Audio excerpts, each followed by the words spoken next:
மேல வந்து கை வைக்கிற? யாரா நீ? டேய், நான் தான் சொல்றேன்ல, உத்ராவோட அப்பா. பின்ன யாருன்னு கேட்டுட்டு இருக்க?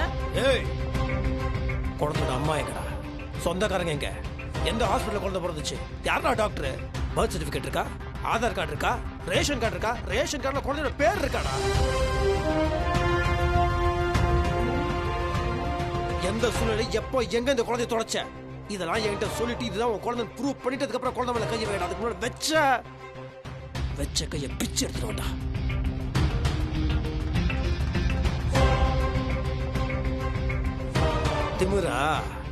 திமுறாடா. அன்னைக்கு இதே கிளத்துல உன்னை கேட்டேன். தெரியாம பெப்பன்னு முடிச்சல, வாங்கினல பத்துலியா? இப்ப அதே கேள்வி மறுபடியும் உனக்கு கேட்கறா. பதில் சொல்லன்னு வச்சுக்கோ. அன்னைக்கு உதச்சதோட அதிகமா உதப்பட்டா.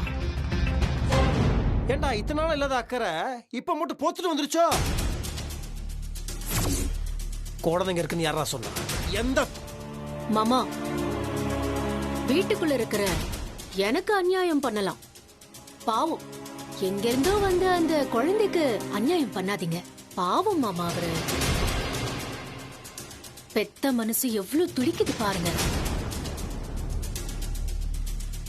உத்ராவ அந்த பணியாரம் பாட்டி கிட்ட இருந்து நம்ம வீட்டுக்கு கூட்டிட்டு வந்ததே அத்தை தானே. அப்படி இருக்கிறப்போ திடீர்னு நீங்க அடைக்கலம் கொடுத்து சொந்தம் கொண்டாடிட்டு இருக்கீங்க.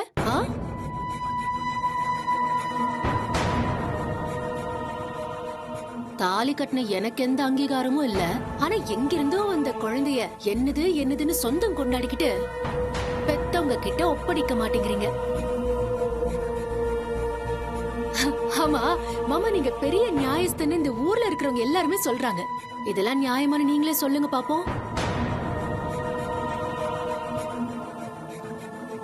சரி, நீங்க நியாயத்தை பேச மாட்டீங்க, ஏன்னா பண்ற தப்பையும் பண்ணிட்டு நீங்க எப்படி நியாயத்தை பேசுவீங்க?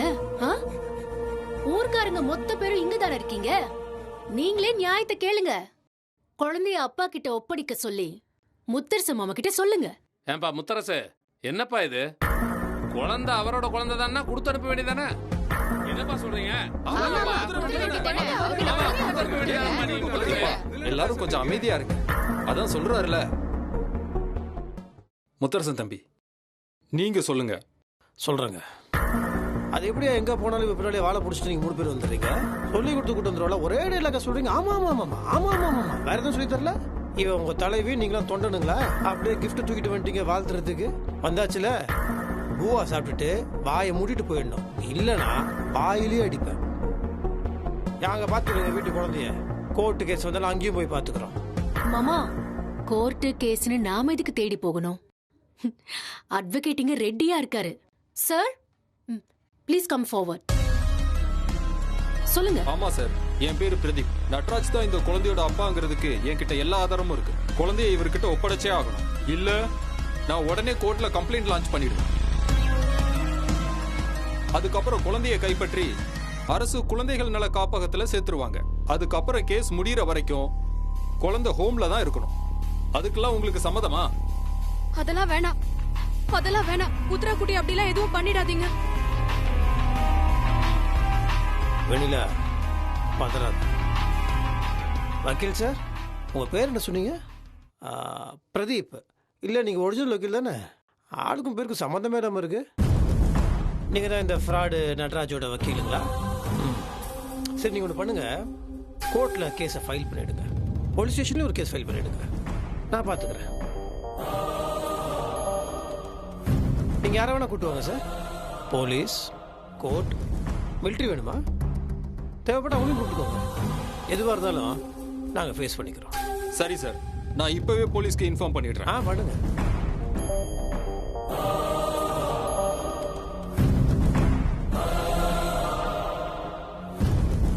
இன்ஸ்பெக்டர் சார், நான் தான் பிரதீப் பேசுறேன். ஏற்கனவே கம்ப்ளைண்ட் விஷயமா சொல்லியிருந்தேன்ல, அதான் சார். நேரா நீங்க வந்துருங்க.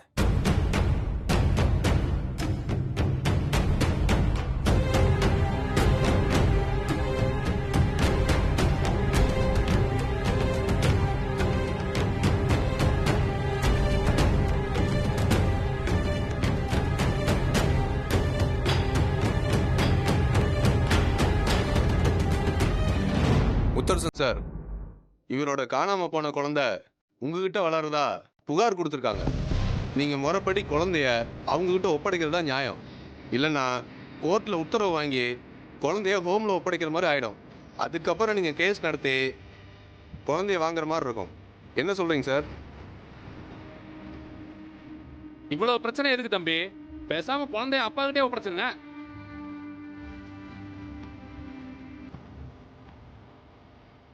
எத்தனை பிரச்சனை வருதுன்னு நீங்களே பாக்குறீங்களே. இப்ப கூட ஒன்னும் கெட்டு போகல. நீங்க பாசமா வளர்த்துட்டு இருக்கீங்களே உத்ரா, அவளை உங்க கூட இருக்க வைக்க என்னால கண்டிப்பா முடியும். சோ நீங்க ஒரு சிம்பிளான காரியம் பண்ணணும்.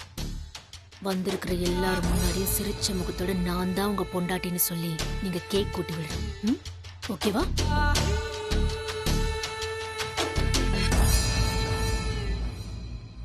உத்ரா, நீ உங்க அப்பா கிட்டயே போயிடு, இல்லனா பெரிய சிக்கல் ஆயிடும். என்ன போ. இவர் என் அப்பாவா இருக்க மாட்டாரு. நான் போக மாட்டேன். இல்ல முத்து மாமா, யார் என்ன சொன்னாலும் நான் கொடுக்க மாட்டேன். ஊராம் வீட்டு நெய்யே என் பொண்டாட்டி கையே நானா? அந்த கதையால இருக்கு.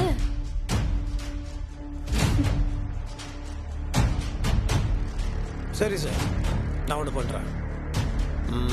என் குழந்தைய நான் இப்போ உங்ககிட்ட ஒப்படைக்கிறேன். இவன் தான் அப்பன்றத லீகலாக ப்ரூவ் பண்ணட்டும்.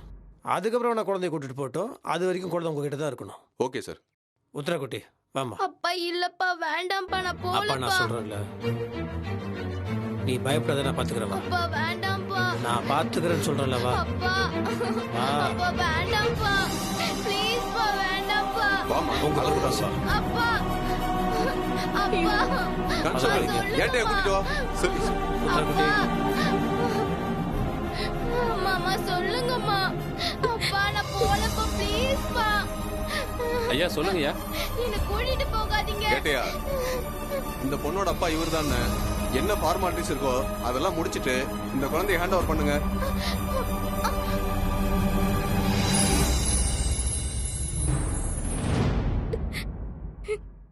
இவனை நான் எங்கேயோ பார்த்த மாதிரி இருக்கே. இங்க வா தம்பி. இதுக்கு முன்னாடி உன்னைய நான் எங்கேயோ பார்த்திருக்கேன். டேய் ஃப்ராடு, மொட்டை அடிச்சுட்டா அடையாளம் தெரியாம போயிருமா? ஐயா, இவன் யாருன்னு தெரியல. கேடிங்கயா.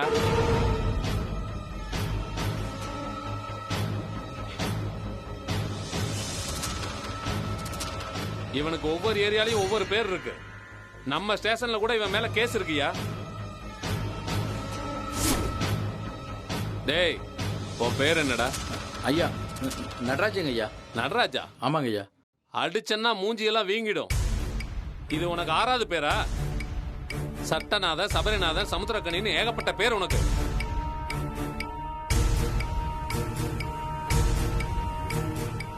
ஐயா, இவன் ஒரிஜினல் பேரே மாரிபுத்தியா? டேய் சொல்றோம். ஆமாங்க ஐயா.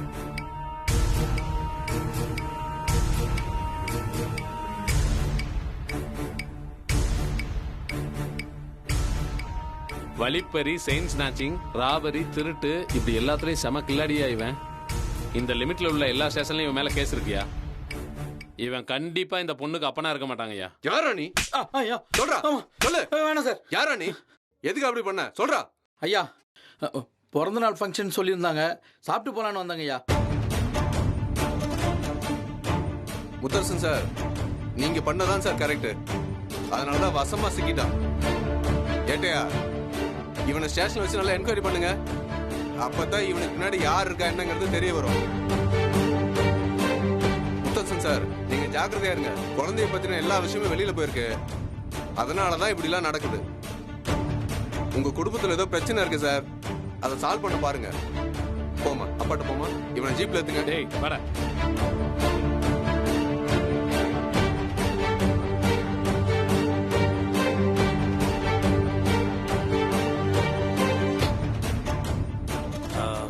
சார், உத்தரா பத்தின எல்லா விஷயத்தையும் நான் சேகரிச்சிட்டேன். இன்னொரு விஷயம், உத்தராவை நான் தத்து எடுத்துக்கிட்டேன். Legally adapted.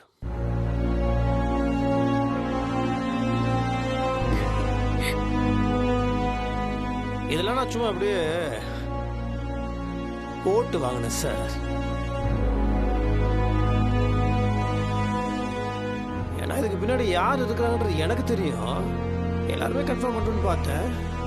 கன்ஃபார்ம். எனக்காக நீங்கள் இவ்வளோ தூரம் பண்ணதுக்கு ரொம்ப நன்றி சார். பரவாயில்ல சார், நான் கிளம்புறேன். வக்கீல் சார், வந்த வேலை முடிஞ்சது, வாங்க.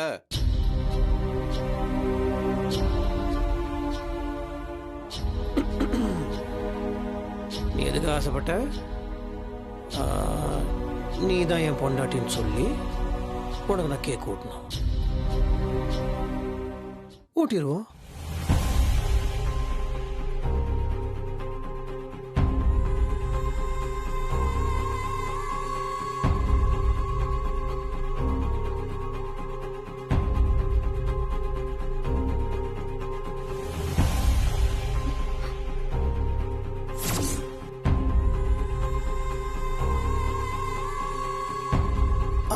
காட்டு.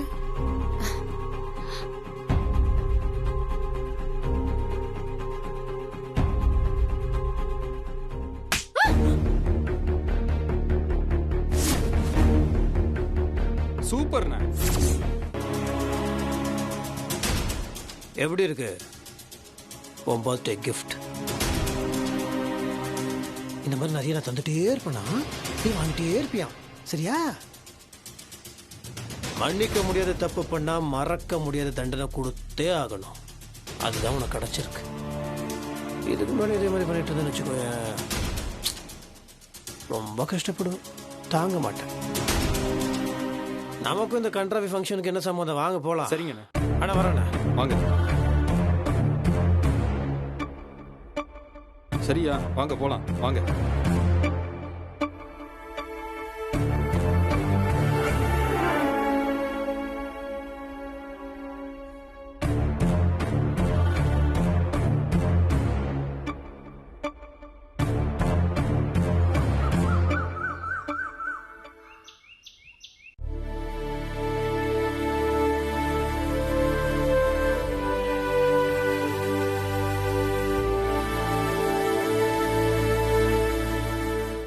முத்துமாமா, முத்துமாமா, இந்த பால்.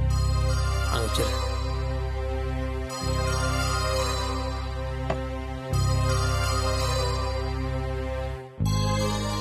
நீ இப்பெல்லாம் முன்ன மாதிரியே இல்ல. எப்ப பார்த்தாலும் டென்ஷனாவே இருக்க. குழந்தைங்க கூட நீ வழக்கம் போல பேசுறது இல்லன்னு ரொம்ப வருத்தப்பட்டாங்க தெரியுமா? எனக்கே தெரியுது. எல்லாத்துக்கும் ஸ்வேதா தான் காரணம். ரொம்ப ஓவரா பண்றா, எரிச்சலா இருக்கு.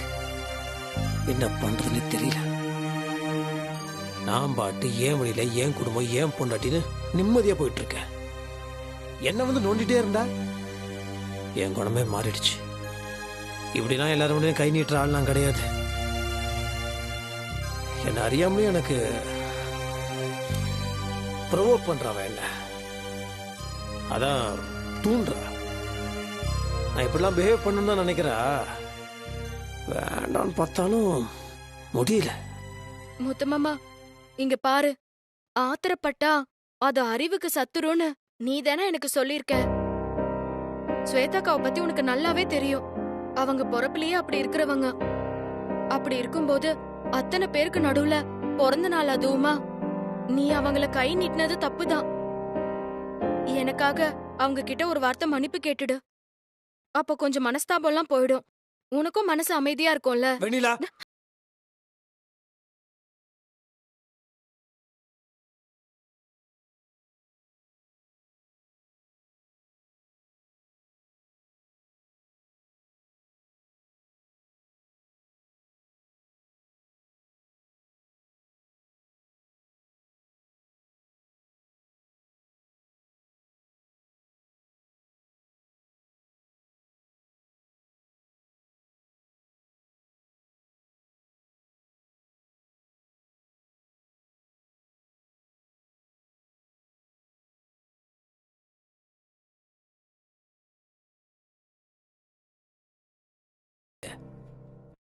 அவளுக்கு வேற ஒன்றும் இல்லை, அவ காரியம் நடக்கணும்.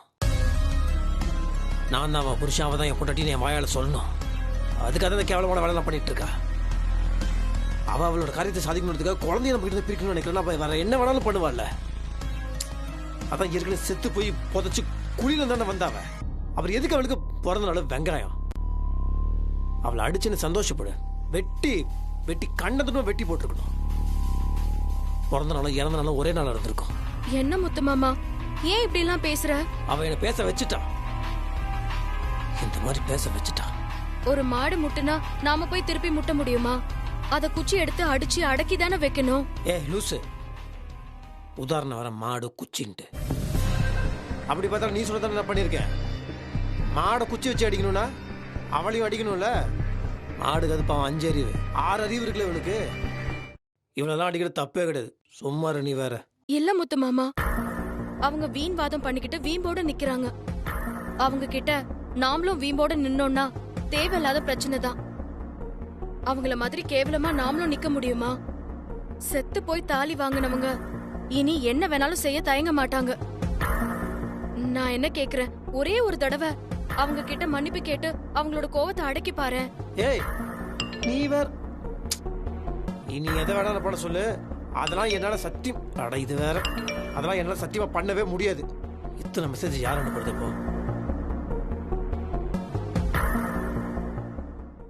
சார், என்ன சார் மனுஷன் நீங்க? ஒரு கர்ப்பிணி பொண்ண கை நீட்டி அடிக்கிறீங்க. காலங்காலமா இதானா சார்? ஆம்பளனா பொண்ணு என்ன வேணா பண்ணலாமா? கை நீட்டி அடிச்சிருவீங்களா சார் நீங்க? முதல்ல மன்னிப்பு கேளுங்க சார், மன்னிப்பு கேளுங்க.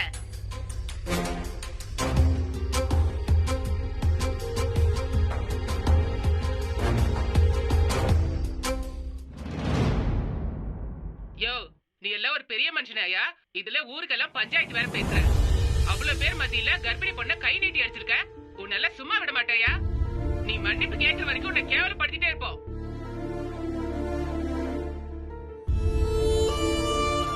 நான் போலீஸ் ஹையர் ஆபீசர் பேசுறேன். பொம்பளைங்கன்னா உங்களுக்கு என்ன கிள்ளுக்கிறியா?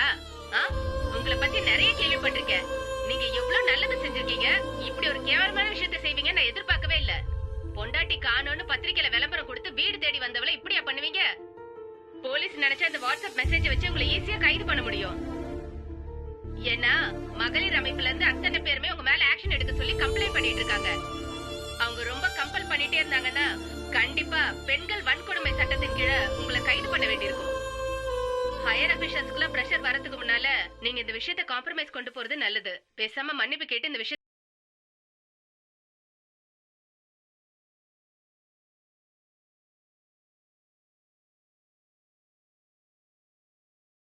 ஒரு பொண்ணை இப்படி அடிப்பீங்க?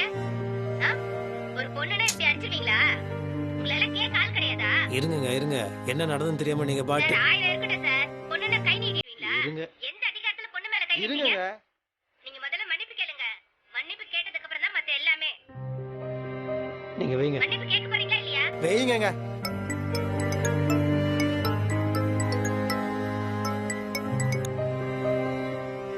ஹலோ, முத்தரசன் இருக்காரா? இருக்காங்க. முதல்ல அவர்கிட்ட போனை கொடுங்க.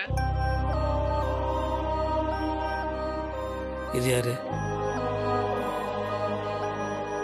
ஹலோ,